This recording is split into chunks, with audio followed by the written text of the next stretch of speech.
Hello friends.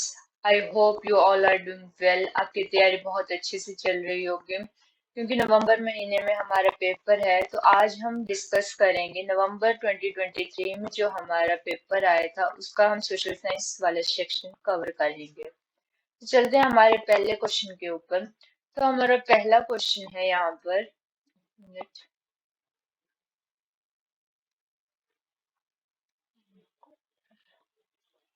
तो हमारा पहला क्वेश्चन है, which trench is located in Pacific Ocean? प्रशांत महासागर में कौन सी खाई स्थित है?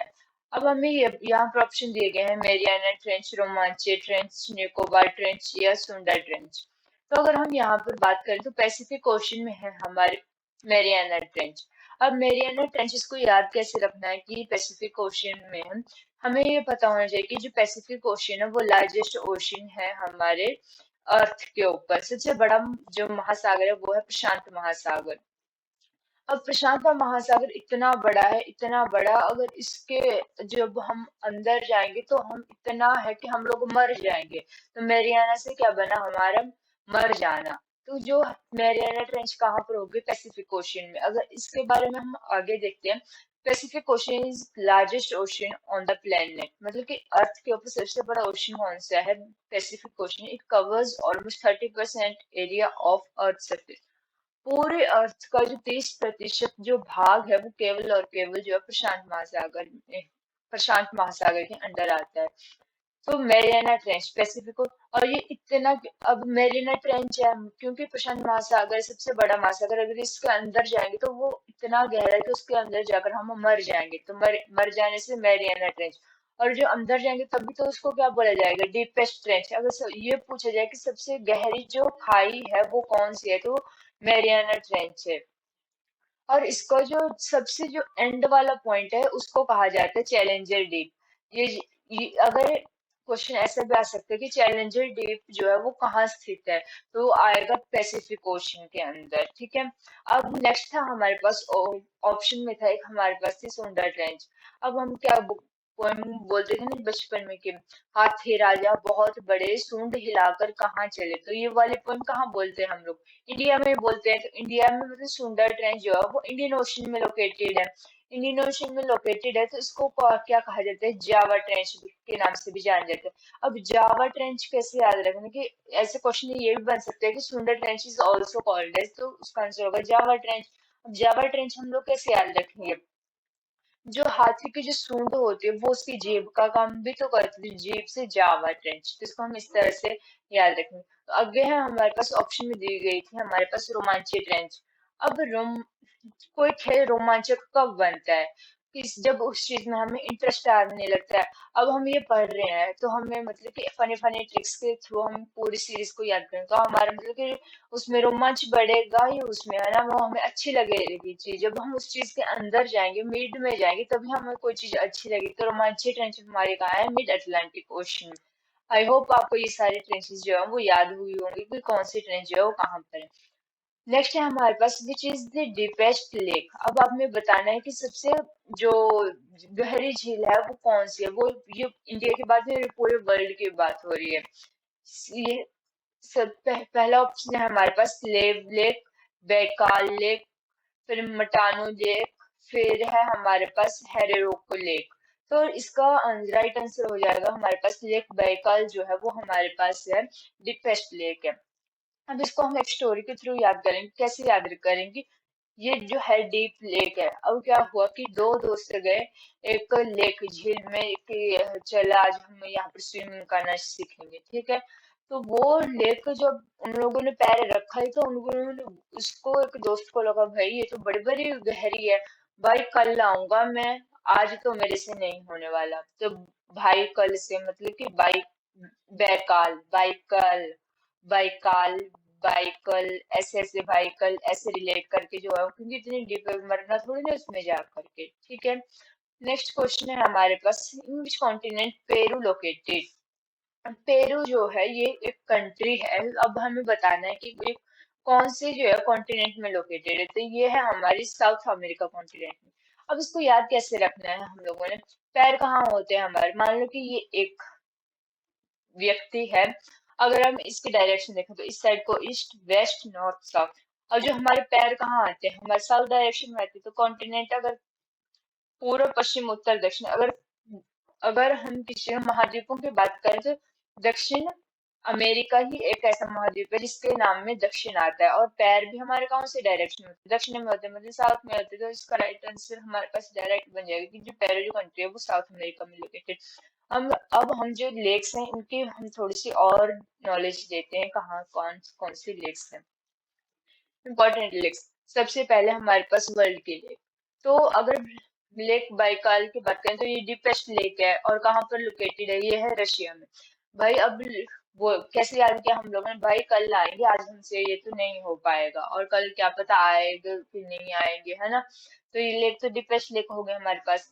सेकेंड है हमारे पास जो पेपर में पूछी जाती है वो है कैस्पियन सी।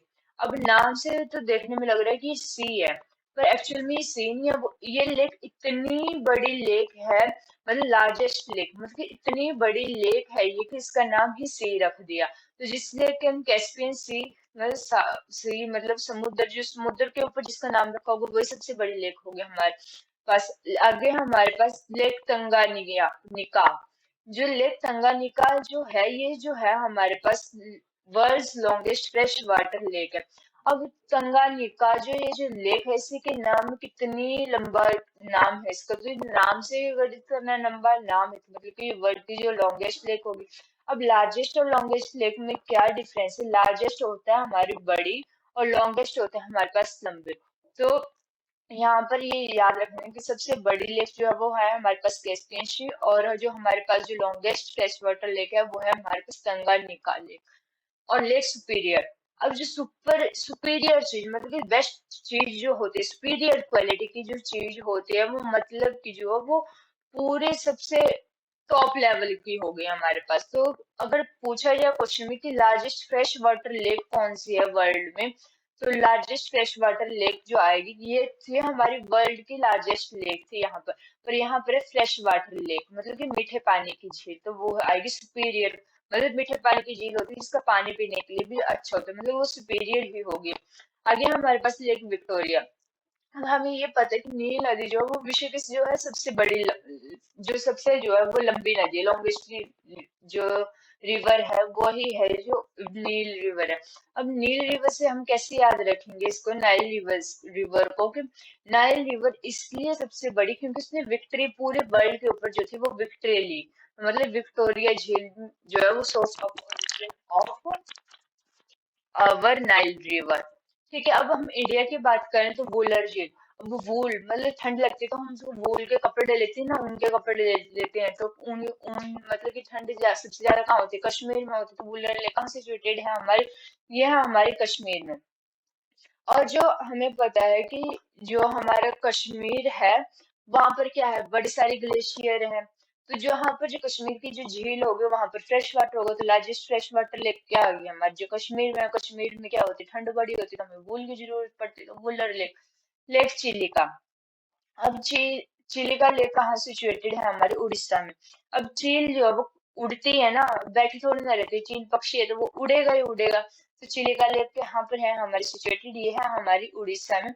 और ये चील होते हैं, इनको खाने को गला सड़ा जैसा भी मिले खाने को वो उसको खा लेती है, तो मतलब कि ये है हमारी लार्जेस्ट सॉल्ट वाटर लेक है, एशिया की है, और ये इंडिया की तो है ही है, पर साथ में पूरे एशिया में भी जो है वो सॉल्ट वाटर लार्जेस्ट लेक है ये हमारी। नेक्स्ट है हमारे पास वेमनाड लेक। और वेमनाड लेक जो है जो इंडिया की जो है वो सबसे लॉन्गेस्ट मतलब सबसे लंबी झील जो कौन सी है वो है हमारी वेमनाड लेक। वेमनाड को कैसे याद रखेंगे हम लोग कि इसका नाम भी इतना बड़ा है, लंबा सा नाम है, तो मतलब कि लॉन्गेस्ट लेक है, और ये हमारी केरला में सिचुएटेड है। नेक्स्ट है हमारे पास which lake is origin of the Nile river. तो अभी हमने नाइल रिवर को क्यों बोला है सबसे जो लंबी नदी है, क्योंकि उसने विक्ट्री गेन करी है, तो मतलब कि विक्टोरिया लेक जो है हमारे यहाँ पर राइट आंसर हो जाएगा। नेक्स्ट क्वेश्चन है हमारे पास, in Bangladesh Brahmaputra is known as. अब ब्रह्मपुत्र नदी को बांग्लादेश में क्या कहा जाता है, तो इसको कहा जाता है जमुना रिवर। अब इसको याद करने के लिए ये वाला टेबल समझते हैं हम सबसे पहले। ये है हमारे पास गंगा रिवर। अब गंगा रिवर की बात करें, क्योंकि गंगा और ब्रह्मपुत्र दो मेन रिवर है इंडिया के अंदर, तभी मैंने यहाँ पे दोनों को कवर किया हुआ है। गंगा रिवर कहाँ से निकलती है? गंगोत्री ग्लेशियर, इस सभी को पता है। और ये माउथ में, मतलब कि मुहाना, जहाँ पर ये जो गिरती है, अपना पानी छोड़ देती है पूरा का पूरा, वह है हमारे पास बे ऑफ बंगाल, मतलब बंगाल की खाड़ी। ट्रिब्यूटरीज है, मतलब कि इसकी सहायक नदियां जो है वो है अलकनंदा, रामगंगा, काली, यमुना, गोमती, घाघरा, कोसी, सोन, और भी बहुत सारी हैं। अब गंगा को जो क्या कहा जाता है बांग्लादेश में, क्या कहा जाता है? पद्मा। जिस तरह से आपको ब्रह्मपुत्र रिवर का यहाँ पर क्वेश्चन में पूछा गया है कि बांग्लादेश में ब्रह्मपुत्र रिवर को क्या कहा जाता है, तो इसको कहा जाता है जमुना। वैसे ही ये भी पूछा जा सकता है कि गंगा को बांग्लादेश में क्या कहा जाता है, उसको कहा जाता है पद्मा। ठीक है। ब्रह्मपुत्र नदी की बात करें तो ब्रह्मपुत्र नदी जो है उसका ओरिजिन कहाँ से होता है? तो ये होता है हमारा चेमा युंगडुंग ग्लेशियर। ये जो है हमारे तिब्बत में सिचुएटेड है। जो तिब्बत वाला एरिया है उसको किसने ऑक्युपाई किया हुआ है? चाइना ने। तो चाइना और चेमा, इस तरह से हम इसको याद रख सकते हैं। माउथ क्या है इसका? बे ऑफ बंगाल। दोनों नदियां कहाँ गिरती हैं? बे ऑफ बंगाल की खाड़ी में गिरती हैं। अब गंगा का नाम सिर्फ बांग्लादेश में ही बदलता है, पर जो ब्रह्मपुत्र नदी है इसका नाम जो है वो जगह जगह पर बदलता है। ठीक है। तिब्बत, तिब्बत पूछ रहा है चाहे चाइना पूछ रहे, तो तिब्बत और चाइना में इससे क्या कहा जाता है? यारलुंग सांगपो रिवर कहा जाता है, यारलुंग सांगपो। अब तिब्बत, तिब्बत क्या है हमारे, हम तिब्बत को याद रखने के क्या है, याद रखने के लिए इसको याद रखने की तिब्बत जो है वो हमारे क्या था, वो पहले से फ्रेंडली रिलेशनशिप थे। तो मतलब कि जो, जिसे फ्रेंड को और क्या बोल देते हैं, यार बोल देते हैं, तो इस तरह से तिब्बत थे। और यारलुंग सांगपो रिवर कहा जाता है वहां पर। और नेक्स्ट है हमारे पास अरुणाचल प्रदेश।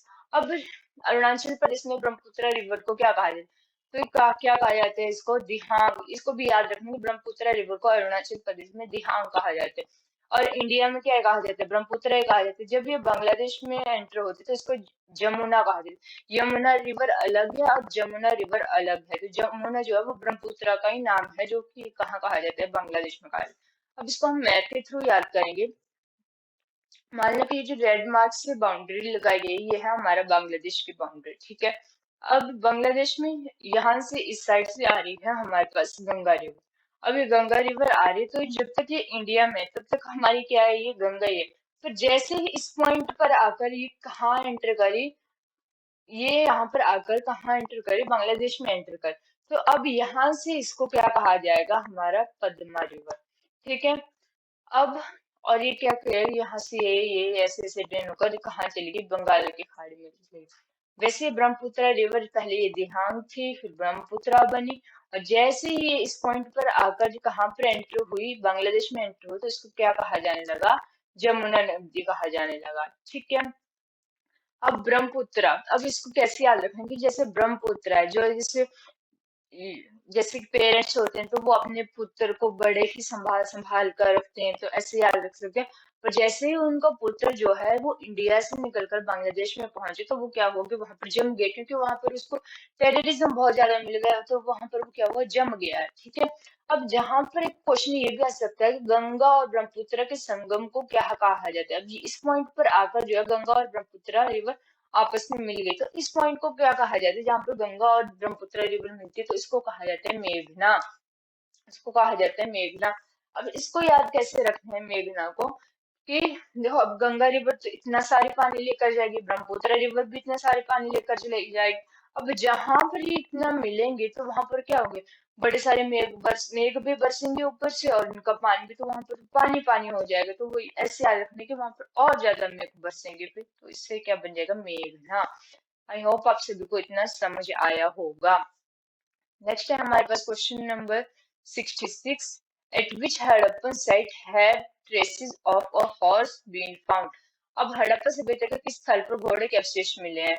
तो ये मिले हैं हमें सुरकोतड़ा में। ठीक है। सुरकोतड़ा, ये जो कालीबंगा है, ये है हमारे पास राजस्थान में। यहाँ पर चूड़ियों के साक्ष्य मिले हैं। लोथल जो है वो क्या कहा जाता है कि एकमात्र बंदरगाह थी हमारी हड़प्पा सभ्यता का।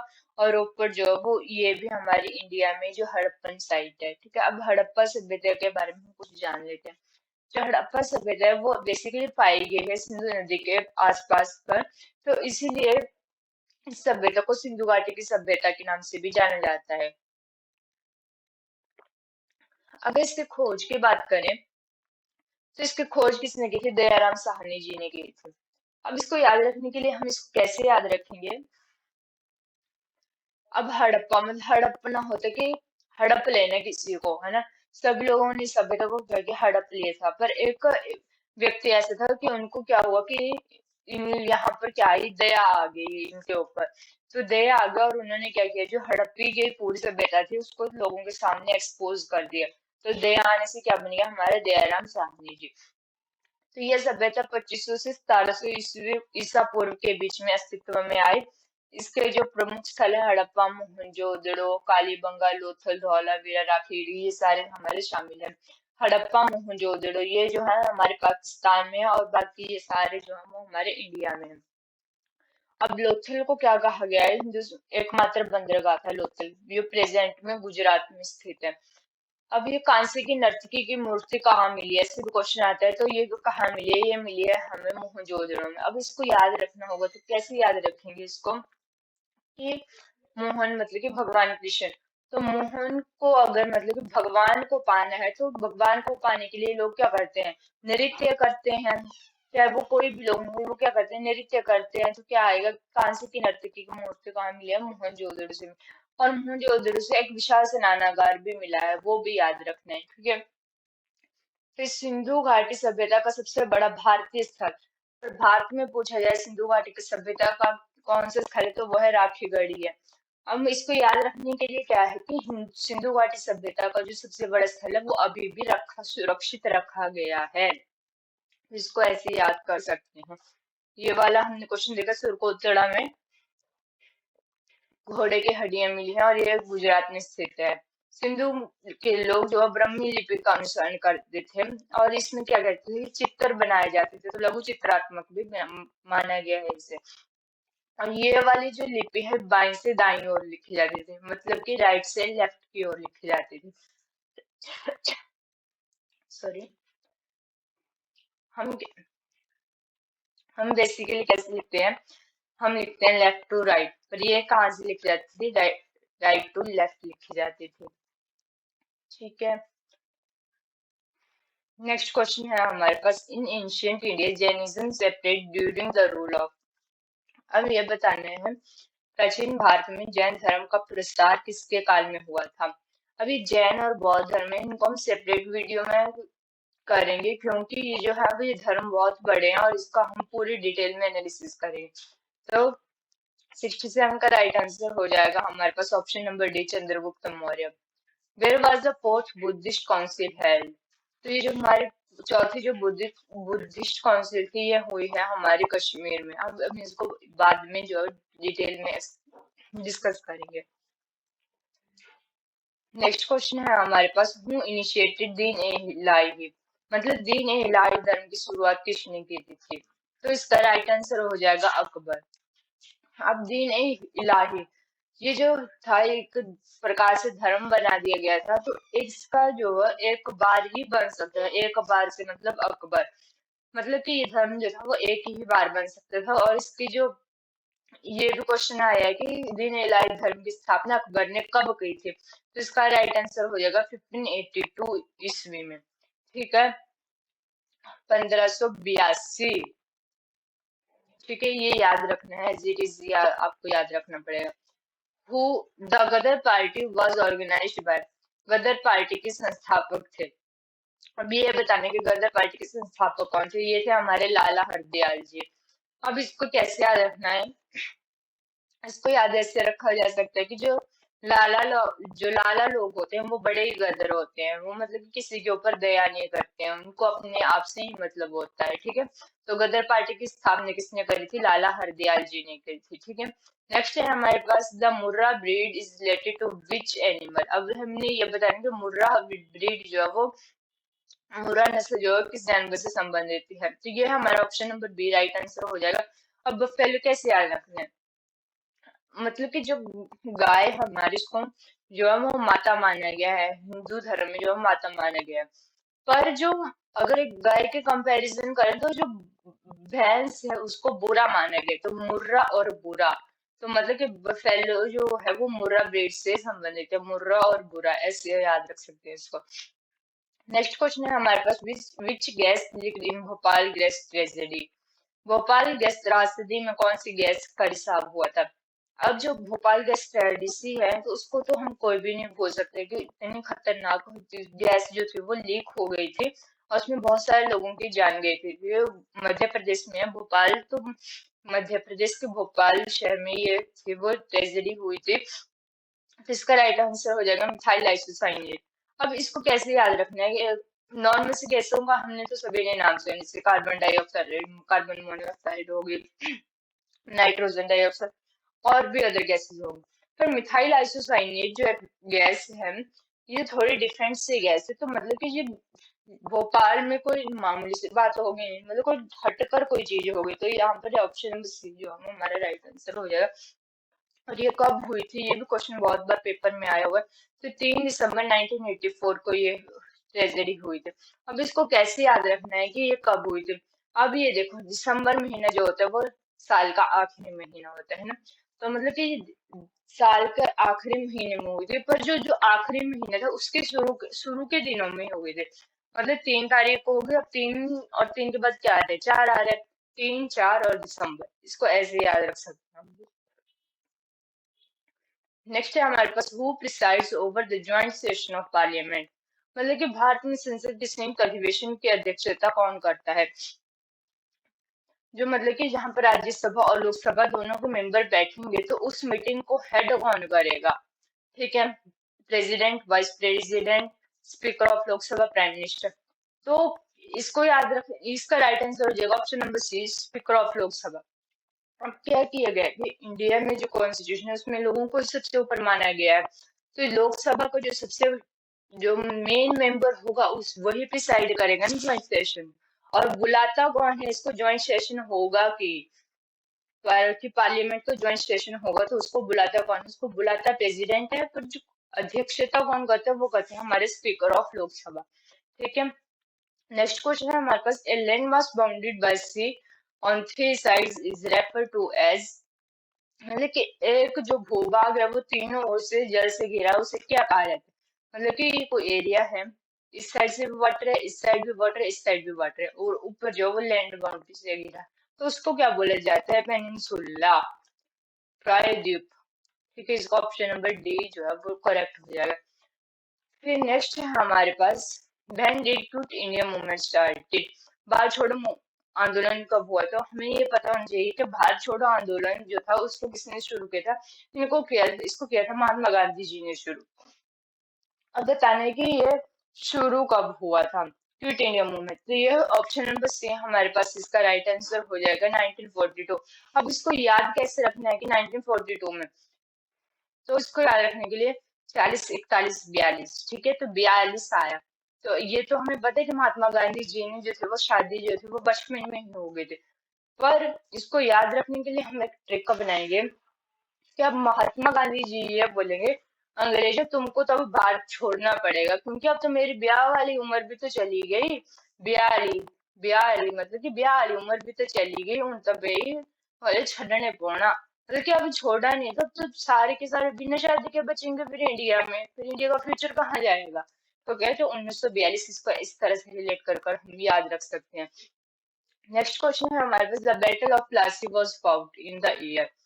तो ये जो कब हुई थी, तो ये हुई थी हमारे पास 1757 में। ऑप्शन नंबर डी हमारा राइट आंसर हो जाएगा। अब इसको याद कैसे रखेंगे हम?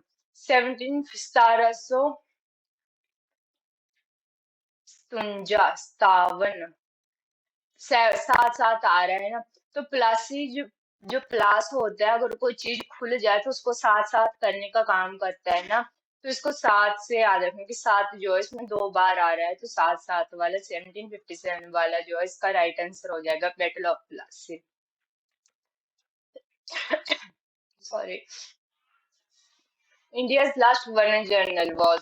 अब क्या था, ये जो थे, इसका आंसर आ जाएगा लॉर्ड माउंटबेटन। जो भारत का जो था वो अंतिम गवर्नर जनरल कौन था? वो था लॉर्ड माउंटबेटन। अब ये तो अंग्रेज था हमारे पास अंतिम गवर्नर जनरल। अब इसको याद कैसे रखना है कि गवर्नर जो था उस टाइम पर सबसे बड़ा जो था वो इंडिया में माना जाता था। तो माउंट बेटन मतलब माउंट से बन गया हमारा माउंटेन, माउंटेन को, मतलब कि इंडिया ने ब्रिटिश को इतनी बुरी तरह से हराया कि माउंट को भी जो है बीट कर दिया, बीट का नाम मतलब कि हरा दिया, तो माउंट बेटन। तो अंतिम गवर्नर जनरल कौन थे? Lord Mountbatten. Next question है हमारे पास, फाउंडर ऑफ आर्य समाज कौन थे हमारे पास? आर्य समाज के फाउंडर ये है हमारा option number C, right answer हो जाएगा स्वामी दयानंद सरस्वती। अब इसको याद कैसे रखना है कि ये जो आर्य लोग होते हैं, आर्य मतलब कि जो भगवान में विश्वास रखते हैं, ये बहुत ही दयावान होते हैं। तो मतलब स्वामी दयानंद सरस्वती इसका राइट आंसर हो जाएगा। नेक्स्ट है हमारे पास विटिकल्चर मीन्स, जैसे अब हम वर्ड बोल रहे हैं बिट्टी, तो बिट्टी मतलब कुछ खट्टा खट्टा सा ऐसा आ रहा है कि बिट्टी जैसे हम प्रोनाउंस करेंगे तो हमारे खट्टा खट्टा है, जो हमारे ग्रेप्स होते हैं वो भी खट्टा खट्टा टेस्ट देते हैं ना कभी कभी। हमारे पास ऑप्शन नंबर ए इसका राइट आंसर हो जाएगा। फिर नेक्स्ट है हमारे पास ब्रीडिंग ऑफ फिश, इसे क्या बोल जाता है? पिसीकल्चर बोल जाते हैं। अब इसको फिशिकल्चर नहीं बोलेंगे, हम पिसीकल्चर में एफ का पी बना देंगे, फिशिकल्चर की जगह पिसीकल्चर कर देंगे, तो ब्रीडिंग ऑफ फिश जो है वो pisciculture. Breeding of silk worms, मतलब कि जो रेशम के कीड़े होते हैं उनका पालन क्या कहा जाता है? उसको सेरीकल्चर कहा जाता है। सिल्क और सेरी ये आपस में मैच कर रहे हैं, तो सिल्क वॉर्म इज सेरीकल्चर।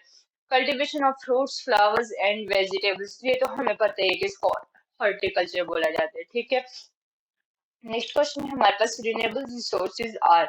अब ये बताना, रिन्यूएबल सोर्सेज हमारे पास वो सोर्सेज होते हैं जिनको हम बार बार एक बार यूज किया फिर से यूज करते हैं, फिर से यूज करते हैं, मतलब जो खत्म नहीं होने वाले सोर्सेज हैं उनको बोलते थे रिन्यूएबल सोर्सेज। सोलर एनर्जी, मतलब सन से हमें पता है कंटिन्यूसली हमें एनर्जी मिलती रहेगी, तो ये हमारे रिन्यूएबल सोर्स है। फिर विंड एनर्जी भी, फिर हाइड्रो इलेक्ट्रिसिटी, तो मतलब इसका ऑप्शन नंबर डी हमारे पास राइट आंसर हो जाएगा, ठीक है।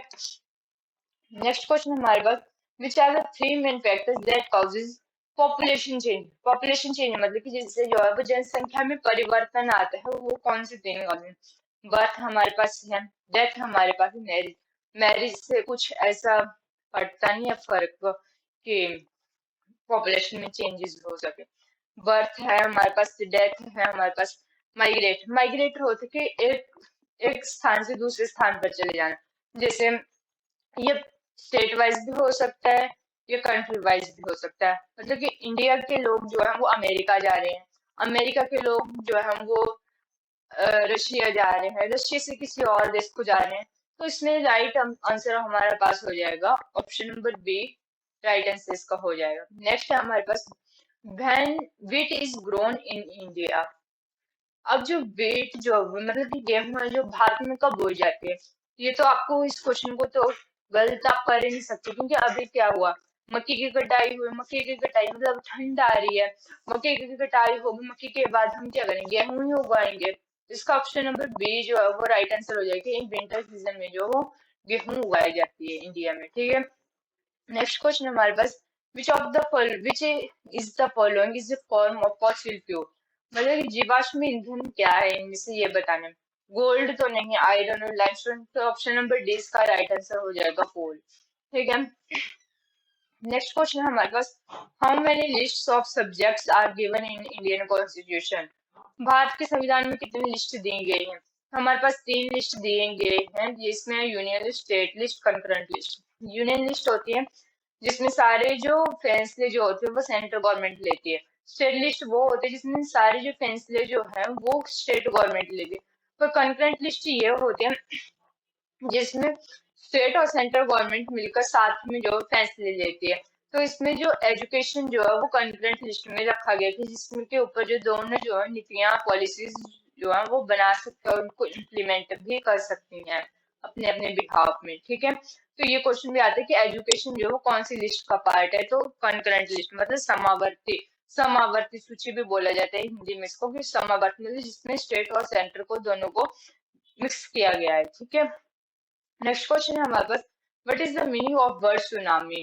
जैपनीज, मतलब कि सुनामी का जो अर्थ है वो जापानी शब्द, जो सुनामी जो है वो ये जापानी शब्द है, तो इसका जो है मीनिंग क्या होता है? तो इसका मीनिंग होता है हार्बर वेव्स, होता है बंदरगाह की लहर। अब सुनामी कहाँ आएंगी? समुद्र में आएंगे, और बंदरगाह कौन कहाँ होता है?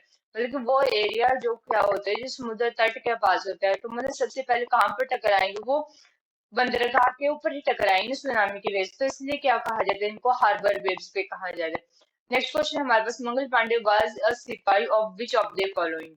ठीक है, अब हमें ये बताना है कि मंगल पांडे जो थे वो किसके सिपाही थे। ठीक है, तो ये थे हमारे 34th बंगाल नेटिव इन्फेंट्री के जो थे वो सिपाही थे। मतलब कि जैसे पैरामीटर में डिफरेंट डिफरेंट एसएस भी होता है, फिर सीआरपीएफ होता है, फिर बीएसएफ होता है, आईटीबीपी होता है, बहुत सारी जो हमारी डिफरेंट डिफरेंट जो बनाई गई है पैरामिलिट्री में सर्विसेज। तो उसी तरह से जो मंगल पांडे थे वो थे 34 बंगाल नेटिव इन्फेंट्री के मेंबर थे। नेक्स्ट क्वेश्चन है हमारे पास, when did Dandi march started on. मतलब कि जो दांडी मार्च था वो कब हुआ, तो मार्च से हमें तो याद हो जाए कि मार्च महीने में हुआ था, तो इसका नाम दांडी मार्च रखा है। अब जब मतलब कि डंडे, इसको याद रखने के लिए हम कैसे बनाएंगे कि जो डंडे से अगर कोई मार्च किया जाएगा तो वो घर के अंदर थोड़ी ना किया जाएगा, उसको बोलेंगे 12 12, 12 से 12, और इसको 1930। मतलब कि थोड़े से लोगों में थोड़ी ना होगा, वो 30 कर लोग तो चाहिए दांडी मार्च करने के लिए, तो इसको हम इस तरह से याद रख सकते हैं। ठीक है, नेक्स्ट क्वेश्चन है हमारे पास, for how many years continue living abroad and the citizenship of India। लगातार कितने वर्षों तक देश से बाहर रहने पर भारत की नागरिकता समाप्त हो सकती है। तो इसका आंसर जो होगा वो होएगा option number D, none of the. अब ऐसा क्यों? क्योंकि जो भारत में अगर जो सिटीजनशिप है किसी एक व्यक्ति की, तो वो है सिंगल सिटीजनशिप। वो एंड कब कब हो सकती है, वो हो सकती है जब हम किसी खुद अपने आप जो है भारत की नागरिकता छोड़ दें तब हो सकती है, या फिर जो है वो हमें भारत की नागरिकता किसी और देश की अगर हम लोगों ने नागरिकता ले ली तब वो हमारी नागरिकता समाप्त हो सकती है, या फिर जो है वो हमें हमसे जो है भारत की नागरिकता जो देश के द्वारा ही जो है वो छीन ली जाए तब हमारी समाप्त हो सकती है। चाहे हम जितने मर्जी साल तक बाहर रहें, जब हम लोग इन क्राइटेरिया को फॉलो नहीं करेंगे तब तक हमारी नागरिकता समाप्त नहीं होगी। नेक्स्ट है हमारे पास question, who was the chairman of Indian National Congress on 15 August 1947। अब 15 अगस्त 1947 को हमारे पास जो इंडियन नेशनल कांग्रेस थी, जिसने बहुत बड़ा हाथ है जिसका कि भारत को आजाद करवाने के लिए, तो उस टाइम पर उनका चेयरमैन कौन था, तो इसका आंसर हो जाएगा ऑप्शन नंबर सी, जेबी कृपलानी। अब इसको याद कैसे रखें, जब भगवान की कृपा होगी तभी हम आजाद होंगे ना, बिना कृपा के कैसे आजाद होंगे, तो जे बी कृपलानी। लेकिन 90th क्वेश्चन है हमारे पास, who is the custodian of Indian constitution of the following. निम्नलिखित में से कौन सा भारत के संविधान का संरक्षक है। तो हमें पता है कि कानून सबसे ऊपर है, तो सुप्रीम कोर्ट ही है जो हमारे पास जो है कस्टोडियन ऑफ इंडियन कॉन्स्टिट्यूशन है। ठीक है, तो इसी के साथ हमारी ये वीडियो समाप्त हुई। मुझे लगता है कि आप सभी को ये पसंद आई होगी और पूरा का पूरा पेपर जो है वो याद हुआ होगा। Thanks for watching, bye bye.